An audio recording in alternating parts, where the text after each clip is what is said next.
Voilà. Mais si je dois le conduire sur une direction claire, dans l'écriture qu'on aura, je dirais non. Maintenant, lisez d'abord tel auteur. Lisez tel auteur en complet. Lisez tel auteur africain. Lisez tel auteur, tel auteur, tel auteur. Pendant qu'ils sont en train de le lire, je dirais clairement, parce que moi, comme ça, je fais la télé, je dirais clairement, ok, tentez un peu d'écrire selon cet esprit, selon ce style. Et même que je ferai avec votre projet, allez, projet ça, ok. On trouve un auteur. Parce qu'on n'inventera jamais la roue. On part toujours de quelque part. Vous comprenez? On part toujours de quelque part. C'est-à-dire, je dis non, voyez tel auteur. Je vois votre style, et votre acteur tel. Tant là, tu as 2-3 ouvrages, et puis on continue. Puis maintenant, parce que qu'est-ce qu'il fait avec le premier ouvrage? Vous allez tenter de vous identifier à tel auteur. Mais au deuxième, vous commencez à vous détacher. Parce que le premier, c'est un exercice. Les gens vont dire, ah, mais Ronaldinho, il joue comme Ronaldo. Et puis moi, les gens oublient Ronaldo, le Bornef, parce que Ronaldinho. Ah, mais Messi, on va Ronaldinho. Et puis on oublie Ronaldinho, on voit que c'est Messi. Voyez-vous, vous allez commencer à écrire aujourd'hui, ah, il écrit comme le pasteur Giresse. Premier livre. Deuxième, troisième, en gros, ça n'a pas pasteur Giresse. Ah non, ça peut être moi, mais maman, la chanteuse ici, qui a chanté comme Malope, Afrique du Sud. Comment elle s'appelle la maman qui crie là comme ça? Non, oui, Afrique du Sud. Lormo. Quand elle était arrivée, tout ça disait quoi? Mais c'est l'Afrique du Sud, on ne sait pas. Rebecca, Malo. Est-ce que tout ça, c'est moi? Le premier album, tout le monde s'était mais après les albums, moi, je vais écoute. C'est comme ça. C'est toujours comme ça. Et moi, de manière parce que l'écriture, ça c'est la théorie, mais après, il faut vraiment la pratique. La pratique, mais il faut qu'on voie. Qu'est-ce que tu dégages? Qu'est-ce que tu n'as pas donné? Qu'est-ce que tu n'as pas donné? Mais ce que je vous donne ici, c'est vraiment la base. Je vous dis, je sais que tous les auteurs qui sont là, même ceux qui sont ici, si vous leur demandez, ils n'ont pas cette base. Tu verras quelqu'un qui a écrit, ah, moi je suis écrivain, hein, un pasteur qui fait son livre là-bas, pasteur, écrivain, conférencier. Ah, pasteur, écrivain, pasteur. On a pris de prédication, Baptiste, on a pas de sa livre, écrivain. Non, respectons les autres. Vous êtes auteurs. Parce que ça a idée, mais vous êtes écrivain. Tu as la niveau de différence. Dans ce qu'on va faire avec vous, par exemple, tous ici, par exemple, comme je dis, tu vas écrire, mais tu seras peut-être tenté de mettre une note de bas des pages, citer tel auteur. Mais dans l'écriture créative, voilà qu'on parle de la création. Là, on le prend comme des dieux. Je l'indexe lui, mais c'est pour tous. Hein. Il n'y a pas que lui qui peut être écrivain, qui peut être romancier. Donc on peut à la fois écrire, je vais mes exemples à moi-même, écrire de la prose, d'accord, écrire de l'écriture scientifique, mais aussi faire aussi de l'écriture fictive. On peut bien faire le deux. Il y a des mababous qui font des fois des trucs scientifiques, de la recherche, et qui font aussi des trucs créatifs. Maintenant, vous, quand vous faites une écriture créative, là où on vous considère, là où on a du respect, là où on a peur de vous, c'est quoi? C'est que vous imaginez quelqu'un qui vous pond un ouvrage de 200, de 400, de 500 pages, mais tout du premier point au dernier, tout ne sort que de sa petite tête. Il n'a même pas eu le temps d'aller lire d'autres personnes pendant qu'il écrivait. C'est-à-dire, il arrive même à créer, c'est-à-dire une histoire qui n'a ni tête ni queue. Une fiction, comme on dit des fois, une fiction totale. Imagination totale, c'est-à-dire qu'il vous imagine une histoire qui n'a jamais existé. Mais il vous raconte ça sur 500 pages. Et vous lisez les 500 pages, vous réveillez, vous faites oh, waouh! Il y a une différence. Bon, tu pas Jim, il y a une différence. Ça, c'est l'écriture créative. Et là, dans ces champs-là, comme je vous ai dit, on a des poètes qui font de la poésie. On a des romanciers. On a des dramaturges qui font du théâtre. On a des nouvellistes qui écrivent des nouvelles. On a des conteurs. On a des fabulistes.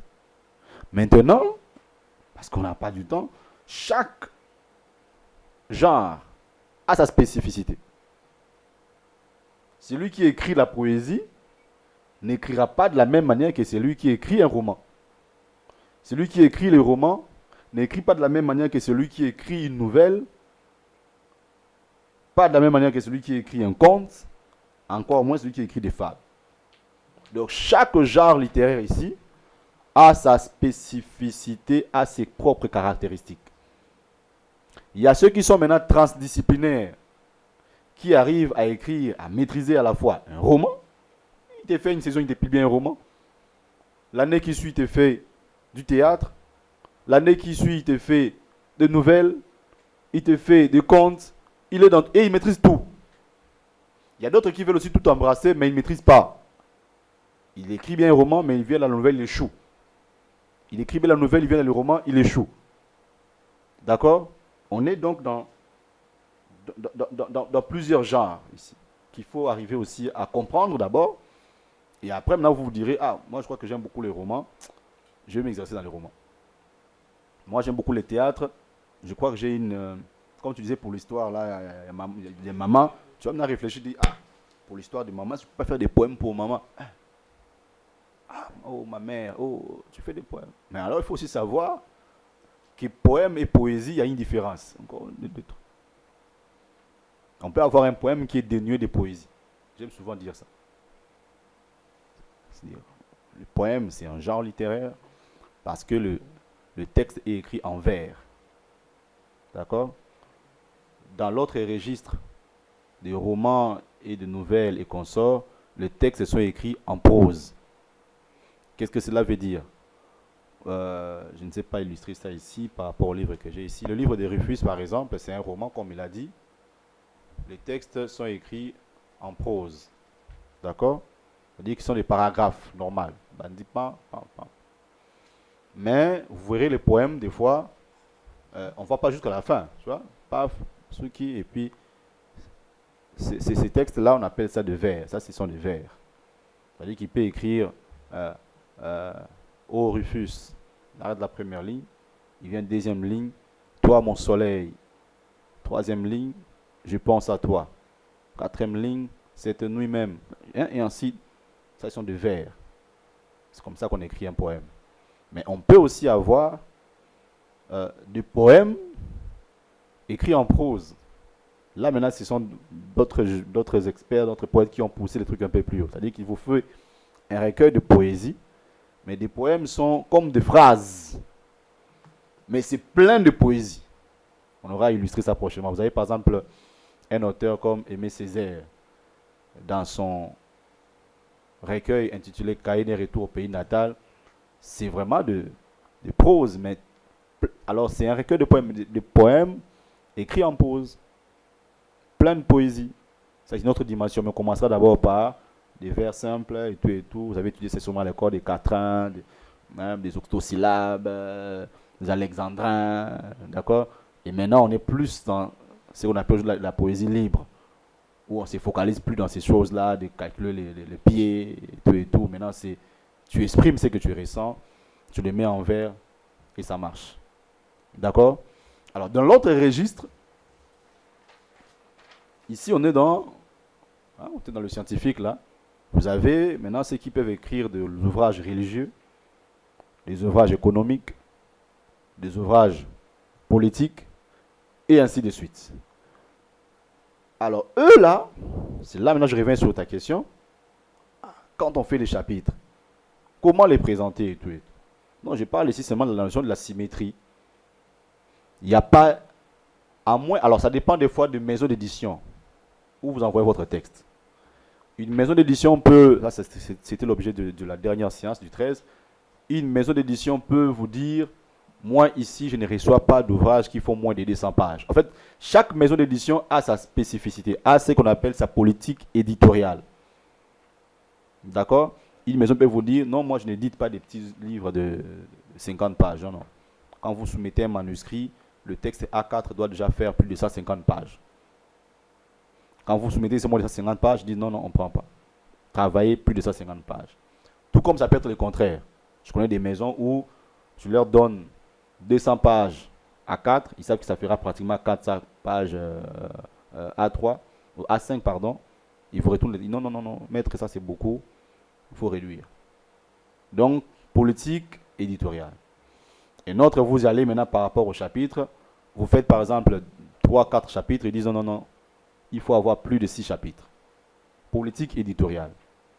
C'est-à-dire qu'il n'y a pas une règle universelle par rapport à ça. Ça dépend vraiment des maisons.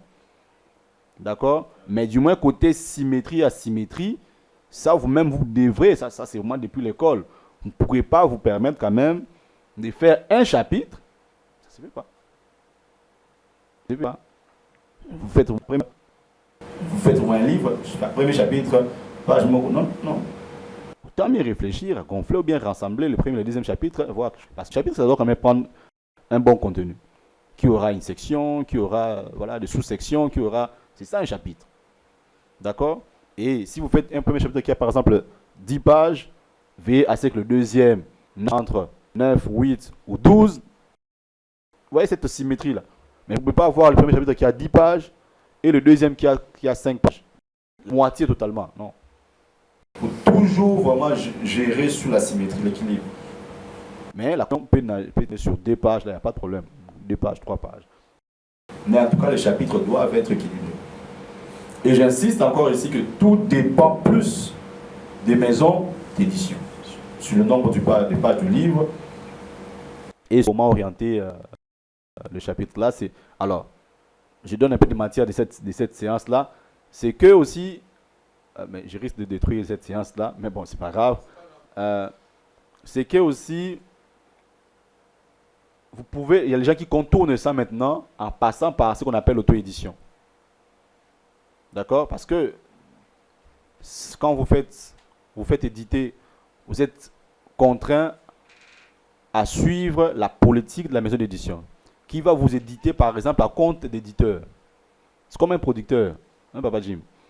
Oui, il y a Pessimbon à côté de studio. Il a mis cet album, tu as tes droits, il a ses parts. Pareillement, dans le monde des livres. J'ai écrit un livre, j'ai écrit un manuscrit. L'éditeur vient, il dit, j'aime ton texte, je vais l'éditer. Tu auras tes 20% comme droit d'auteur et les 80% restent à l'éditeur.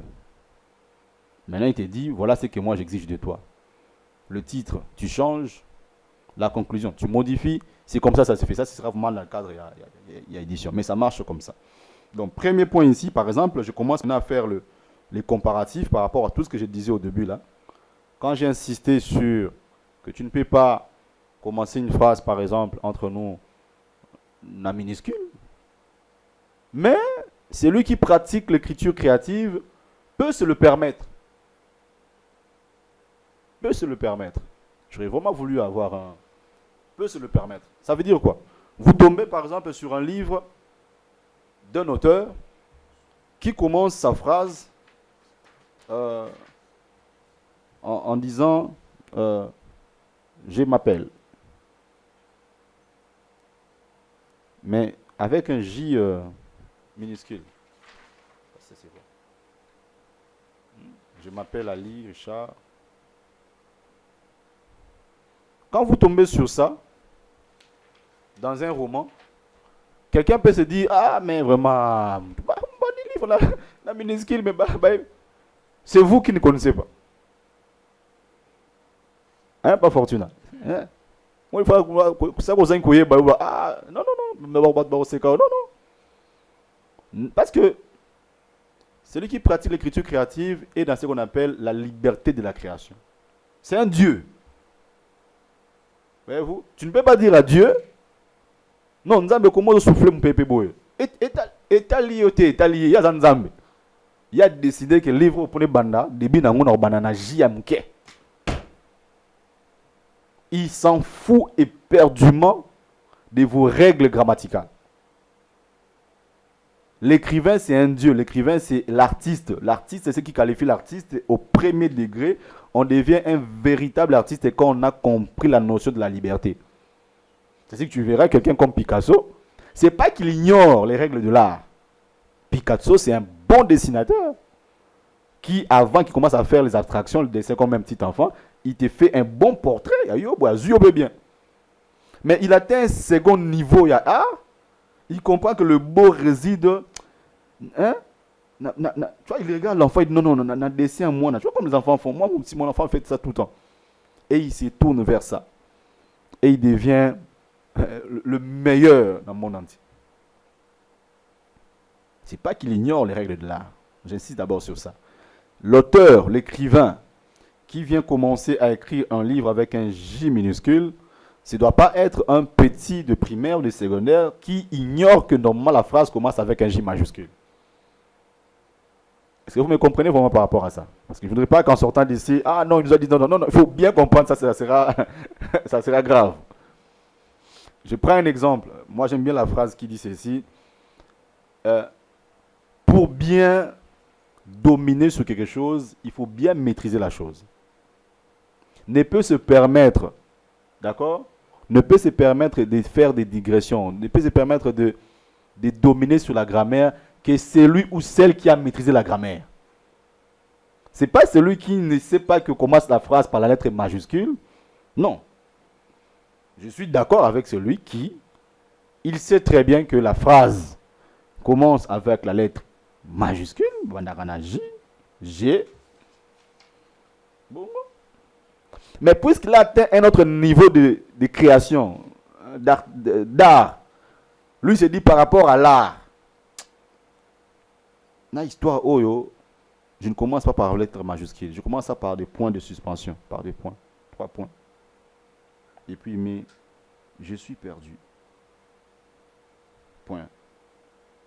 Ici. Point. Voilà. Là, vous voyez qu'il joue. Maintenant, l'avantage avec vous pour cet atelier, c'est quoi? C'est que vous pouvez maintenant jouer dans le deux registres. Tout le monde écrit des livres religieux, d'une certaine manière. Mais vous pouvez arriver maintenant, vous, à jouer entre l'écriture créative et l'écriture scientifique. Est-ce qu'on se comprend un peu? Ça dit qu'à un certain niveau, c'est compliqué pour vous expliquer ça. Ça dit pour sortir un peu du lot. Et c'est ce que j'aime dans ce que moi je lis beaucoup et dépôts. Et là, je critique beaucoup homme de Dieu dans le livre d'amour commun. Je ne sais pas, je le dis par rapport à mon expérience. Quand j'ouvre un livre de dépôts, j'ai du mal à m'arrêter. Ok? Vous sentez qu'il vous parle. Il vous amène. Il vous amène, il vous amène, il vous amène, vous parlez. Mais quand vous avez nos livres ici, attends. Depuis des siècles jusqu'à nos jours, la vie de l'homme sur la terre est étroitement liée aux épreuves. Très bien sur amour. Vous distraire, vous me mangate. Bon, il n'est pas ici. Vous me mangate. Voyez-vous un peu. La vie de l'homme commence et se termine par une épreuve. Papa. Sincèrement, moi, avec ma technique de lecture, je suis prêt déjà à lâcher. Mais quand je prends OED, je fais rien, je ne sais pas, je lis ça, je pense.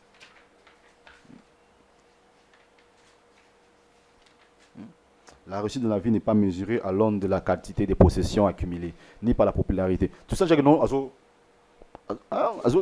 bouger l'esprit, je ne sais pas si je me fais comprendre.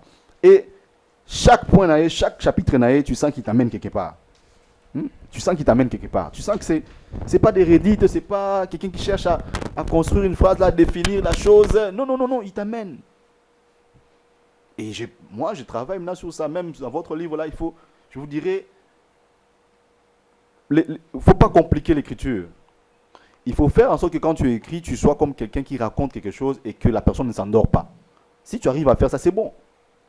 Mais si tu arrives et si tu te mets à raconter l'histoire qui endort les gens, et quand tu es en train d'écrire, tu sens toi-même que non, la personne ne va pas. Voilà. Alors qu'il ne va pas accrocher. Comment est-ce qu'il va accrocher? Tu changes, paf. Des fois, on appelle, des fois, il y a des introductions qu'on appelle in media res. C'est-à-dire, on commence au cœur de l'intrigue directement. Paf, tu démarres. Moi, j'ai commencé comme ça, par exemple, mon roman des Bambes. Je commence, c'est une histoire vraiment un peu folle comme ça. Je commence Bakissa, ça qui me balaye à l'os. Non. Je commence, je ne peux pas dire que non. Tozanakati, a famille, Morobo, non. Quand quelqu'un tombe sur ça, il se dit, mais c'est quoi ça? Et puis, il comprend qu'il y a ça, et puis, c'est un ouvrage qui m'a vraiment fait promener dans le monde. On a traduit ça en anglais. Il y a des styles comme ça. Donc j'insiste encore que les grands écrivains, c'est celui qui arrive à dominer sur les règles de la grammaire. Mais pour dominer sur les règles de la grammaire, tu dois être un fin connaisseur des règles de la grammaire. Je ne dis pas un fin connaisseur dans le sens où tu connais tout, vraiment tout. Non. Si tu peux arriver à tout connaître, c'est beaucoup mieux. J'encourage. Mais tu n'es pas forcément obligé parce que tu auras toujours besoin des gens qui vont faire la relecture, d'accord, qui vont corriger, hein, et ainsi de suite. Donc l'important pour moi ici, c'est arriver à faire ces distinguos-là. Je prends là-bas, premier point. Ah, il commence avec lettre minuscule. Chez les autres, c'est une faute. Chez les autres, dans la créative, ce n'est pas une faute. Il termine sa phrase sans point. Chez vous, c'est une faute. Chez lui, ce n'est pas une faute. Il décide de ne pas mettre des points. J'ai des livres comme ça. Si Dieu nous donne l'occasion.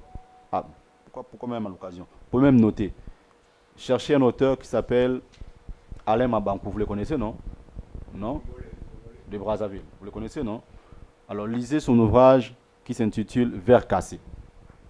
Je crois qu'il est déjà même sur PDF maintenant. Vous pouvez avoir ça sur PDF. Mabankou. Mabankou fait un roman intitulé Vers cassé qui est écrit de bout en bout, sans point. Maintenant, imaginez-vous. Livre, et comment mais on a pointé. Mais vous boire en mode. Bah non, mais ça c'est quoi ça? Comment un auteur peut écrire vraiment sans point? C'est-à-dire que si ça part dans la maison d'édition, il y a une œuvre scientifique, vous comprenez le distinguo que je sur l'écriture? On dira, non, messieurs, récupérez vos papiers là-bas, ça n'a pas de sens. Mais dans l'univers littéraire, dans l'univers de l'écriture, comme art, comme beauté, comme fiction, c'est une œuvre de qualité.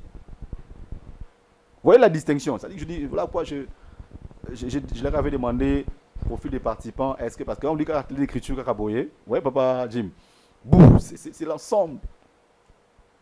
Maintenant, peut-être qu'on pourrait orienter, dire, non, qui veulent participer, ça, je fais ça directement à l'Académie des Beaux-Arts. J'avais bien annoncé, je vais faire le creative writing. Les gens sont venus, j'ai fait les distinguos, et puis on est resté assis sur le creative writing. Mais ici, je retrouve ceux qui font quand même le truc apostolat, religieux. Donc, il faut qu'on ait tous au moins une idée. Et peut-être après, maintenant, ce serait, est-ce qu'on ne peut pas commencer à écrire nos livres comme le fait Oyedepo? Voyez-vous un peu de style? D'accord. Est-ce qu'on ne peut pas écrire nos livres comme le fait Castano? Quel autre auteur religieux qui vend beaucoup tel auteur? Bon, dans le monde de la fiction, on s'adapte à quelle écriture? Est-ce qu'on fait comme Fiston Mwanza, comme Mabankou, comme Emmanuel Dougala, et ainsi de suite? Parce qu'il y a beaucoup de choses à dire dans l'écriture. Comme je leur avais dit, j'ai dit, même moi je peux faire un atelier d'écriture sur une période d'une semaine. Les Juifs disent que, quand j'étais enfant, j'ai appris ça, ils peuvent enseigner sur le Bereshit pendant 1 mois, juste pour vous enseigner la notion de Bereshit, au commencement Dieu créa. Ça vous prend 1 mois d'enseignement. Mais c'est une phrase, quoi. Genèse, au commencement Dieu créa. Bereshit Adonai. C'est-à-dire qu'on va commencer à vous expliquer pourquoi est-ce que la Bible a commencé par la lettre bête. Et pourtant, dans l'alphabet hébraïque, on commence par Aleph. Mais pourquoi? Parce que rien ne se fait au hasard. Pourquoi c'est bête et puis le bête qui est ouvert? Maintenant, on vous explique pourquoi le bête là pendant d'abord un cours de 3 heures, demain un cours de 2 heures. Pourquoi on parle de Beit Yaakov, dans la maison de Yaakov, le synagogue, pourquoi on... Pam, 1 mois. Pareil pour l'écriture créative. C'est-à-dire qu'on peut passer, si je dois vraiment aller au fond, prendre 3 heures à expliquer les notions de base. On peut demain 2 heures à expliquer le genre, à expliquer le caractéristique de genre, à faire la pratique sur l'écriture, parce qu'il faut écrire après. Il faut un essai, il faut un jeu d'écriture que j'arrive à évaluer. Il faut que vous alliez lire. Il faut faire un résumé. Donc on peut faire un atelier ou une formation académique sur un mois. Et tout comme aussi, j'ai pu aller, je me présente devant le président de la République, il me dit, mon petit, explique-moi maintenant la littérature non voilà, je donne seulement 20 minutes. Et dans 20 minutes, le président est essentiel. On se comprend un peu ça. Hein? Dans une heure, je donne aussi l'essentiel, mais ça peut toujours s'ouvrir. Le champ peut toujours s'ouvrir. J'ai parlé donc de la phraséologie, des règles grammaticales. Donc, lui, il peut écrire sans mettre des points. Il peut écrire sans indiquer que ça, c'est l'introduction. Vous êtes obligé, dans l'écriture scientifique, il n'est pas obligé de dire que ça, c'est le premier chapitre. J'ai un grand auteur là, Mackenzie Orsel, qui fait un très très gros livre comme ça, mais il n'y a pas ces chapitres-là. Ça coule du début jusqu'à la fin. Voilà, comme un fleuve. Fois, il met juste un, puis il met juste deux. Il n'y a pas de titre sur les chapitres. Non, là c'est la création. Hein, hein. Là c'est la création. Là c'est là. Le pasteur Oedé, Oui. Lui il est dans un truc ici. On est dans comment ça s'appelle? Dans le scientifique ici. Ah oui. Ouais, dans le scientifique. Mais là c'est comme je dis non. Il est dans ça, mais il y a sa manière de raconter. Moi j'ai fait récemment ici sur mon téléphone. Je peux vous montrer ça. Je crois qu'on vous avait envoyé ma petite bio là. J'ai fait beaucoup d'œuvres littéraires. Mais ça sera par exemple mon premier ouvrage religieux. Hein, Rufus, tu as l'information. Hein. Donc c'est pas encore officiel, mais je profite de vous le montrer ici. Voilà. Ça fait un moment où je parle sur les médias. Je prodigue beaucoup de conseils pour les jeunes mariés. Hein, quand il pleut à Kinshasa, tout le monde qu'est-ce qu'Ali a dit? Il pleut, il pleut, parce que je dis aux jeunes gens, il faut se marier jeune et tout. Voilà. J'en parlais comme ça. J'en parlais. Mais puis à un moment, je crois que c'était vers la fin de l'année passée, Noël, je me dis, mais il y a mon prophète qui me téléphone, mais papa, Dieu me dit, pourquoi je n'en fais pas? Dieu me convainc que tu vas faire des conférences avec ce que tu dis là. Tu prêches beaucoup les jeunes. Je dis, mais moi, Dieu m'a dit, il faut que je fasse ça un livre. Quelqu'un me dit, mais oui, je pense qu'il faut que tu en fasses. Je dis, mais Et puis un matin, j'ai senti que c'était monté. Je dis, mais non, le Satan a abonné. J'ai 2 semaines ici de congé. Je vais mettre ça à profit. Donc, on a 2 semaines, je crois 2 ou 3 semaines. Je me suis concentré, voilà, je fais ça. Ça, c'est mon livre qui arrive. Il a 90 pages. Vous pouvez faire ce clé, si vous voulez. Je vous fais, comment on dit, la primeur de l'information. Là, maintenant, j'emploie le style scientifique dont je vous parle ici. Il y a une introduction, des chapitres, et ainsi de suite. Mais si vous prenez mes romans, je vous partagerai aussi. Vous verrez que là-bas, c'est vraiment un autre style. C'est vraiment le style, je parle de la création. Quand et les portes sont des bouches. Et vous avez totalement compris. Je regrette qu'on n'ait pas fait de pratique, mais quand on aura notre séance là, on va entrer dans le fond et j'amènerai même de modèles ici. Là, c'est, comme je dis par exemple, le roman et Ebamba Kichitamakambo, c'est une introduction immédiate. Une introduction immédiate, c'est comme je dis par exemple, on est là et je commence directement par un dialogue, par exemple. Et toi, descends. Mais c'est qui? Mais je n'explique rien. Est-ce que tu peux commencer à raconter une histoire aux gens sans leur dire non, nous sommes... Vous voyez comment d'autres personnes nous racontent les histoires hein, quand ils deviennent écrivains. Nous sommes à Kinshasa, capitale de la République démocratique du Congo, précisément dans la commune de la Gombe. Il est 10h25. Un monsieur barbu avec un monnière descend de sa jeep. Il tient une arme. Il dit au monsieur qui est à côté, monsieur, tant. Vous voyez ça comment... Maintenant, je trouve ça c'est un peu fatigant. Nous sommes en République démocratique du Congo. D'autres même savoir faire un pays de 243 km². Qu'est-ce que j'en fous, moi? Dans la création, quelqu'un vient et me dit, le monsieur barbu lui dit, comme ça, ton bandit en balamoko, lui dit, hé type, descends de là, sinon je t'ai... Quand quelqu'un voit le dialogue, des fois les gens aiment le dialogue comme ça. Pam, pam, pam, ça l'emballe.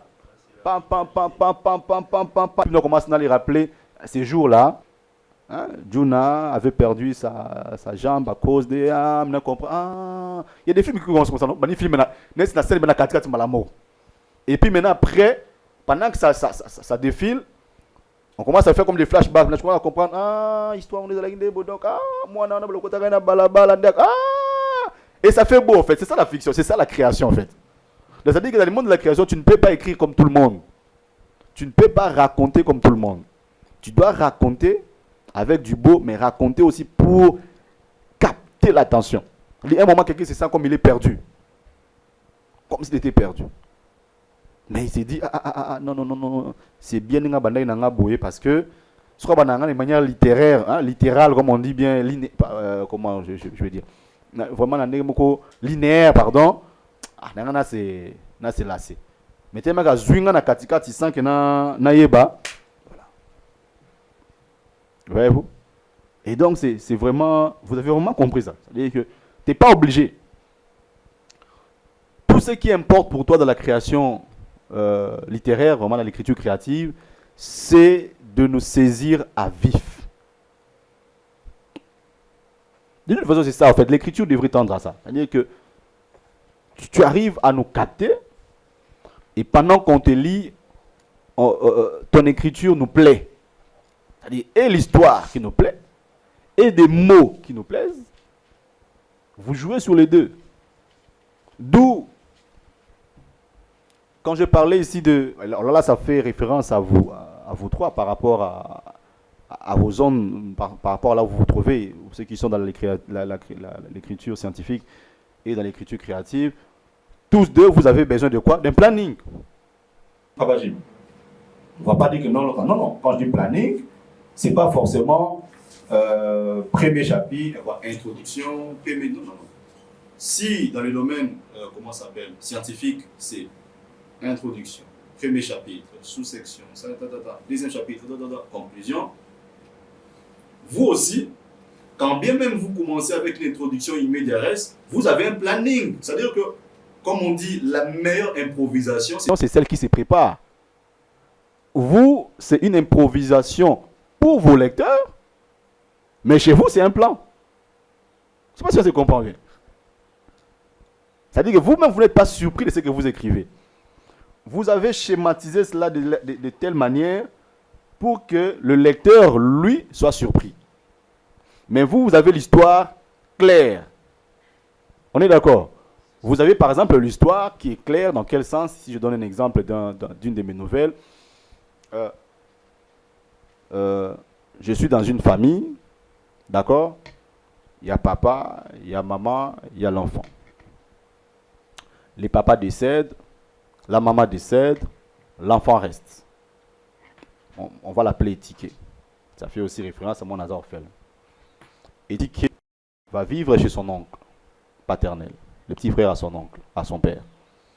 Là-bas, il se retrouve avec l'oncle, hein, la femme à l'oncle, les enfants de l'oncle et lui-même. Disons qu'ils sont à 5. Il vit là-bas, on l'héberge, on paye sa scolarité et tout. Il est brillant à l'école. Un jour, Étiqué finit ses études, mais il est quand même malade. Deux fois, il arrive à tomber malade. On prend soin de lui. Il fait ses études ici à Boboto. Il réussit. Il est parmi les meilleurs, en tout cas lauréat de sa promotion en 6e année des humanités. On vient leur informer par le ministère de la Coopération qu'il y a une bourse d'études. Ils doivent étudier en Inde, à l'étranger. Mais pour cette bourse-là, ils sont déjà présélectionnés parce qu'ils ont des meilleures cotes. Mais il faut qu'ils fassent des tests encore. Alors on leur soumet à un test. Étiqué participe au test. Il réussit. Il brille. Après le test, on leur fait des tests de santé. Parce qu'aucun n'est pas comme mon père. Étiqué fait aussi des tests comme tout le monde. Mais on découvre que le petit est malade. Il a le sida. On s'imagine sûrement, attends, papa n'est pas fort à la sida. Donc, Étiqué vient, on l'informe, on lui remet le papier avec voilà, c'est, comme on dit, ses résultats. Il est séropositif. L'enfant rentre chez lui, chez eux. Ce soir-là, il est déboussolé, il n'en revient pas. Sida, c'est à tel âge-là. Et la nuit, il se met en sanglots, il pleure. On est à Kinshasa, ils habitent quoi? Ils habitent Kalamu, il n'y a pas de courant. Donc, il doit éclairer la pièce. C'est avec une bougie qu'il éclaire la pièce. Et comme il était en sanglots, il est en train de pleurer toute la nuit. Pongi pèse la rare. Toujours bizarre, Pongi yibie. Et à Bosnie, comme ma bougie, la maison qui fait quoi? Qui prend feu. Nakoziki. Pas. Boti bala mukabo est trop tard, bimisi pour les banda, baluka chambre na ebo, les gens viennent là, bois comme maille, bois qui maille pour éteindre le feu. Trop tard, les petits déjà calcinés là-bas à l'intérieur. Donc il décède. Le matin, pendant qu'on est en train de pleurer, en train d'évacuer les choses et tout, on voit un monsieur venir avec une blouse blanche. Il arrive dans la parcelle. Qu'est-ce qu'il y a? Non, mais qu'est-ce qu'il y a ici? Non, mais vous, c'est qui? Non, on a un médecin. On a repéré ça par résultat. Oh non, mais restez à Nan. Oh non, mais il y a un enfant qui a passé le test. On avait fait une confusion. Il y a un accident, zéro négatif. Résultat, il y a bien un mot. Mais ça, il y a confusion. Oh. Mais mon c'est nini. Ça confie parce que vous voyez un peu cette structuration là. Maintenant, je peux placer ça dans Nenge Moussous. Dans la nouvelle, quand je raconte la nouvelle, je raconte quoi? Je raconte que ces matins-là, le monsieur avec la blouse blanche est venu annoncer papa à Cathy, et puis il a continué le solo. Parce que vous avez compris, les films ne pas obligé de commencer avec papa Philo et maman Yvine avaient leur enfant étiqué. Et un jour, papa Philo est décédé, maman Evine est décédée, étiqué. Les réalisateurs peuvent commencer, peuvent ouvrir. Regardez comment ça se passe dans le film. Parce que, en fait, c'est vraiment l'écrivain, en fait, qui imagine tout ça. Les réalisateurs peuvent commencer, l'écrivain peut commencer son livre, à la chambre à la mort, par exemple, en montrant une scène où l'on voit une maison en train de brûler, en train de prendre feu. Et puis on voit un médecin, un type Msalati, veste, à Pembe, à Zoya Nanzela, qui t'amutu Kazoya. Tu vois, on ouvre comme ça, Zoya, combien de temps, Bazolé là. Et puis retourne à bateau, mais qu'est-ce qu'il y a ici? Papa, non, mais.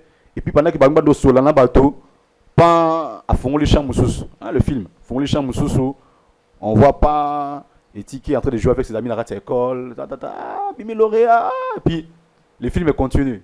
Et puis à un moment où il y a une scène, il y a deux biwana. Un médecin yaki et puis pack shot. C'est-à-dire que j'essaie un peu de ne pas présenter les choses de manière linéaire et de la fatigante. On a bourré un peu piste pour que si je vous l'avais raconté, dans la nouvelle, vous allez voir que mais on appelle ça un linéaire. Voyez-vous? Pour dire voilà, ça peut être comme ça. Hein, Papa Jim, c'est vraiment pour vous. L'histoire est comme ça. Mais en écrivant, tu n'es pas obligé d'écrire de manière linéaire. Tu peux justement essayer à sectionner pour brouiller la piste. Il y a comment ça s'appelle? Il y a lecteur. Elle est un peu perdu. D'accord? Est-ce qu'on s'est un peu compris sur cela? Voilà. C'est déjà 13h moins. Je crois qu'on a dit beaucoup de choses. Il y a deux, trois. Exactement. Exactement. Ce que je dis, donc vous n'écrivez pas pour vous. C'est-à-dire que l'histoire, c'est à vous. OK?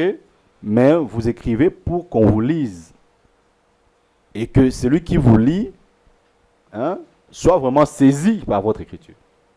Parce que s'il ouvre la page, comme je dis, tu vois, je commence à lire le truc de monsieur ici, je dis, mais quand je tombe sur un livre qui est écrit comme ça, du coup, je vais dire non. Depuis des siècles, jusqu'à... ça. Mais si l'autre personne commence d'une certaine manière, paf, je suis saisi, je continue à les lire, quoi. Je continue à les lire.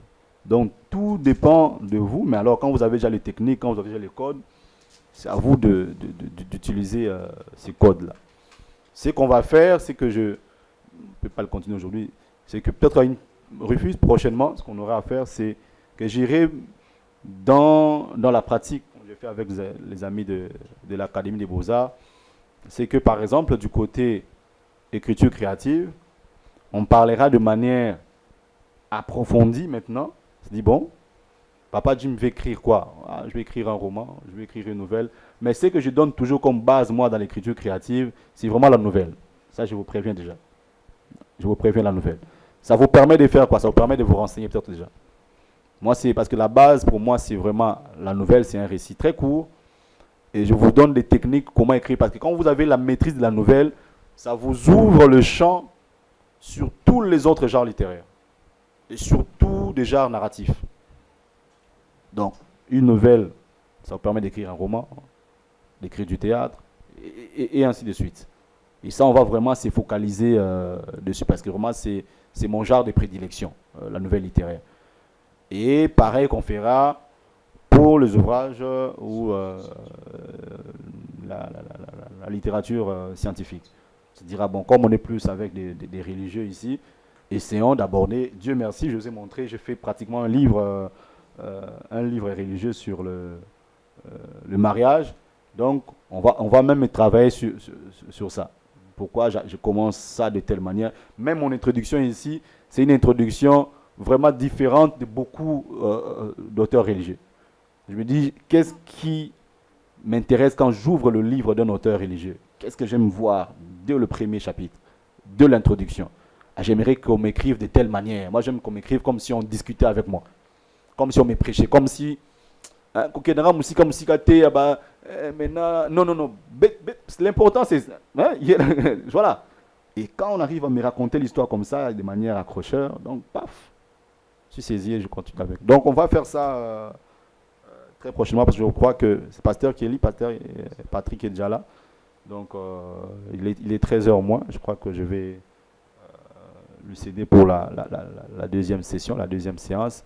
Mais avant ça, peut-être j'ouvre un peu le bal pour 5 minutes de questions. Et puis après, on va...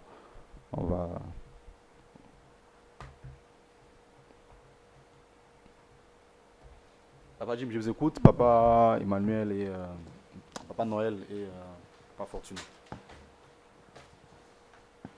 Oui, moi par rapport à mon deuxième projet, je ne sais pas, vous ne m'avez pas proposé en fait un genre littéraire, bon, je ne sais pas. Non, on n'a même pas travaillé dessus. Ce que je dis, donc, y a beaucoup de choses à dire. Donc, je dois être sincère. Sur tout ce que j'ai dit, c'est pratiquement le 7% de ce que je peux vous dire dans un atelier fini. Donc, sincèrement, on est vraiment que dans le 7%, mais je crois que je dis beaucoup d'éléments qui sont essentiels. Là, je vous ai dit, par exemple, là, on ira dans le fond. C'est quand on va vraiment décider, parce que vous souhaitiez que je vous parle si on va le faire roman, poésie, théâtre. Donc, avant que je commence à vous dire qu'on le fera roman ou poésie, il faut que je vous explique c'est quoi un roman. Sûrement, vous avez lu un roman, mais vous ne connaissez pas ce que c'est un roman. Voyez-vous? C'est quoi une nouvelle? Et vous êtes sûrement déjà arrivé à lire une nouvelle, mais vous ne savez pas que c'était une nouvelle. Et c'est quoi une nouvelle? Moi, je vois beaucoup de gens qui écrivent des choses, qui viennent avec, je sais que non, ah non, c'est une nouvelle. Je dis non, c'est pas une nouvelle. C'est simplement un récit. C'est peut-être un roman, c'est peut-être... Voilà, donc, quand on aura expliqué tous ces genres littéraires-là, de manière pratique, c'est différent. Hein? L'atelier est différent de ce que vous avez comme cours à l'école. Ici, on échange. Quand il y a un truc qui coince, je vous dis avec précision ce qu'il en est. Et maintenant, en déroulant ces champs-là, vous arrivez vous-même maintenant à me dire, ah tiens, je pense que Norbert est en nouvelle. Ouais, je n'aurais même pas à vous imposer. Tu vois, vous voulez dire, non, je pense qu'à comprendre, je peux le faire. Ça, dans mon nouvelle. Je peux aussi en faire du théâtre. Ça va marcher. Et alors là, maintenant, je vous accompagnerai pour que ça soit du théâtre ou bien une nouvelle ou bien dans ce sens-là. C'est vraiment un accompagnement. De toute façon, ça c'est vrai, un atelier d'écriture ne se limite pas en un jour. Un jour de partage, mais vraiment pour arriver là où vous devrez arriver, c'est un accompagnement. C'est un accompagnement. C'est vraiment un accompagnement parce que ma satisfaction serait le jour où voilà, on finit un projet éditable, je dis, ah, ok, j'ai accompagné telle personne, maintenant il est auteur, ça marche. Oui, Papa Noël.